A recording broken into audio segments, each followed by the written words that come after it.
Napakaganda po dito kung sakaling mabibili nyo itong lote na to. Number one, kung bakit maganda ang lote na to, syempre hindi siya binabaha. Yan yung pinaka number one. Pangalawa, yung safety nyo. Yan, pangalawa yan yung safety nyo dahil lagi pong may gwardiya na nakabantay sa gate at may mga nagro-roobing din. Pangatlo, malapit sa mga palengke, malapit sa mall, malapit din sa ospital, malapit din sa school, malapit din sa mga gasolinahan. Yan yung pangatlong napakagandang advantage kung bakit bibili kayo ng lote dito po sa ino-offer natin. Murang-mura na ba? Murang-mura? Oh, mura na yun. Yung sa iba magkano ang inaabot? Mas mataas. Mas mataas sa 15, no? Oo. Yon. Hello guys, good morning. Yan. So nandito tayo ngayon sa Cambridge, dito sa Darasa Tanawan. Ayan, so meron po ditong binebenta na lote. Ayan, murang-mura. So ipapakita ko sa inyo. Lawak niyan. Yan. Yan po ay 120 square meter. Ayan. So ang may-ari po ng lupa na to ay first owner. Tapos murang-mura lang ho ang benta niya. Pumapatak lang ng 15,000 per square meter. Ayan, so napakaganda ng mga dito, mga bahay. Ayan, no? Napakaganda po niyan.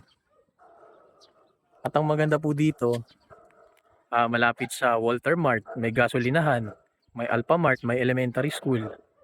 Ayan, tapos safe na safe po dahil merong guard na nakadistino sa mismong entrance ng subdivision. Ayan, so ito po yung katabi niya, yung bahay na yan. Ayan po.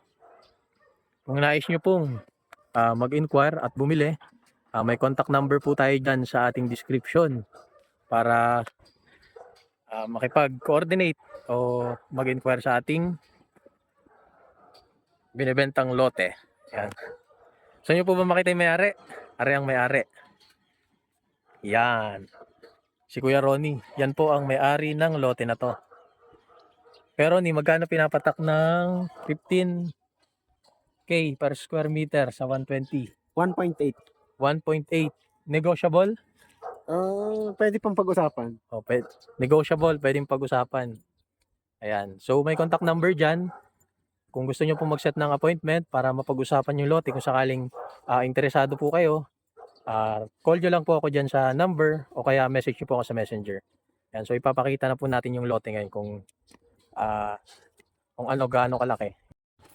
At ari nga guys ang sample ng laki ng lote. Yan. Kung mapapansin po ninyo, no, medyo malaki po siya. Yan yung sample. Yan. So ayan po, lapitan po natin. Ayan po. Simula po sa dingding na yan. Yan, hanggang dine. Tama, hanggang dito. Hanggang dyan. Ayan o, napakalawak niyan.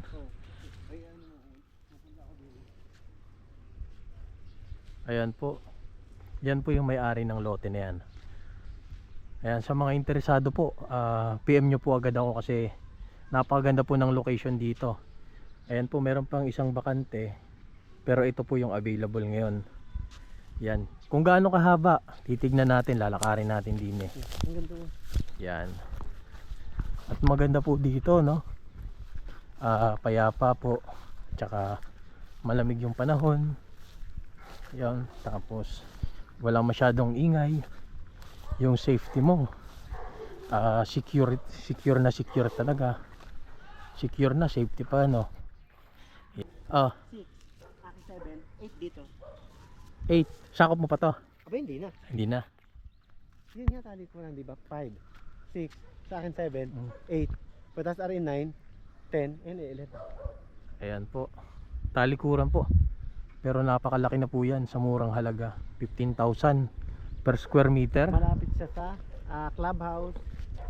Ayan. Clubhouse. Ayan daw po banda doon ay clubhouse. So titingnan natin mamaya. Meron pala siyang pool, swimming pool. So pupuntahan ho natin ngayon yung sinasabi nung may-ari ng lote, yung swimming pool, clubhouse, may basketball court din. Meron pang basketball court. Ayan. So kung interesado ka, panoorin mo tong video na to hanggang dulo. Ayan. So napakalawak po, no? Tsaka napaka-peaceful ng mga bahay dito. Parang gym ata yun, no? Gym. Parang gymnasium, no? Meron pong tinatayo doon, no? Malaking construction site, oh. Parang gymnasium. Yan. Ulitin ko po, napakaganda po dito kung sakaling mabibili nyo itong lote na to. Number 1 kung bakit maganda ang lote na to, syempre hindi siya binabaha. Yan yung pinaka number 1. Pangalawa, yung safety nyo. Yan, pangalawa yan yung safety nyo, dahil lagi pong may gwardiya na nakabantay sa gate at may mga nagro-roobing din. Pangatlo, malapit sa mga palengke, malapit sa mall, malapit din sa ospital, malapit din sa school, malapit din sa mga gasolinahan. Yan yung pangatlong napakagandang advantage kung bakit bibili kayo ng lote dito po sa ino-offer natin. At pang-apat naman po, peaceful. Yan, peaceful. Tingnan nyo naman ho. Yan, napakaganda pa ng mga bahay. Tapos wala masyadong ingay. Talagang mare-relax ka. Ayan. So ngayon po pupuntahan natin yung clubhouse, basketball court, pati na rin yung resort na meron dito. So let's go. Alright guys, ayan, nandito na ho tayo sa basketball court, clubhouse at saka swimming pool. Ayan. Ayan po, dalawang klaseng swimming pool. Ariho ay may pangbata at meron din pang matatanda. Ayan, so napakalawak, ano. Unang tanong sa swimming pool, Kuya Ronnie, may bayad ba? Wala. O wala. Basta resident dito. Basta resident daw, wala akong bayad sa pagligo din, kahit araw-araw, gabi-gabi. Libre lang ho. Tapos ay naman ho yung kanilang basketball court. Ayan, mayroon pang bakod. Tapos yung kanilang clubhouse. Ayan po. So iisa na siya, compact na. Hindi ka nalalayo. Yan. Ilang feet ang pinakamalalim dito kay Ronnie? 7 feet? 10 feet? 10 feet daw ho yung lalim nito. Yan, so malalim din talaga. Meron lang dahon na nakalutang, gawa na itong mga puno. Pero lagi po yan nililinisan. Kita nyo naman sa tubig, di ba? Malinis, malinaw. Ayan, so may mga bahay din sa paligid. At ang maganda ho dito, kapag nabili nyo yung lote, Clubhouse. malapit lang sa clubhouse. Walking distance lang. Oo, walking distance daw. Okay, kay Ronnie, anong masasabi mo sa gustong bumili? Wag na kayo mag-isip. Kung gusto niyo bilhin, mag-inquire lang ho kayo. Murang-mura na ba? Murang-mura? Oh, mura na ho yun. Yung sa iba, magkano ang inaabot? Mas mataas. Mas mataas sa 15, no? Oo. Pero same lang ng lote, Mm. mas mataas pa sa 15. Ang maganda lang dito, malapit nga siya sa clubhouse. Pagkatapos, phase 1 pa, malapit sa guardhouse. Yun. Malapit sa court. Kung halimbawa gusto nyong merong occasion, ito ang clubhouse, pinapagamit ho ito. Ano yan, libre o may renta? Ayun lang hindi ko alam. Yeah. Pero siguro kung mag-ano naman magre-rent, siguro yung Mura ano lang. Sa siguro yung ano lang charge yung mga Electrical. ano lang. Electricity. Sa electric lang. Sa electricity lang. Sige. So ayan po, no, narinig nyo yung sinabi ng may-ari. Mas malaki pa po ang presyo sa iba, which is same lang naman na subdivision. Yung in-offer niya ay nasa 15,000, negotiable pa per square meter. So ayan lamang ho, mga sir and madam. Ayan, so dito po tayo ngayon sa Barangay Darasa, din sa Cambridge Subdivision, Tanawan City, Batangas. Ayan, kung nais mong mag-avail ng unit, lote, ayan, contact nyo lang po ako at mag-set po tayo ng appointment para mapag-usapan natin. Kung decidido po kayo, pwede po ninyong puntahan, sasamahan ko rin po kayo para makita ninyo. So ayan lamang po ang ating video. Ayan, follow nyo po ako para kung may mga lote pang ibebenta, baka para sa inyo na yon. Malay nyo yung lote na ibinebenta ngayon ay para sa inyo na, 'di ba? Follow nyo po ako, follow. Yan, maraming salamat po. Ingat po kayo palagi. Ito po guys, yung pinaka-entrance dito sa Cambridge. Yan, may security guard po yan lagi. Nakabantay 24 oras. So yung safety nyo talaga ay safe na safe. Ayan. So ayan po yung water tank nila. Tapos makikita nyo pa yung parang overlooking sa Tagaytay. Yung sa Tagaytay yan.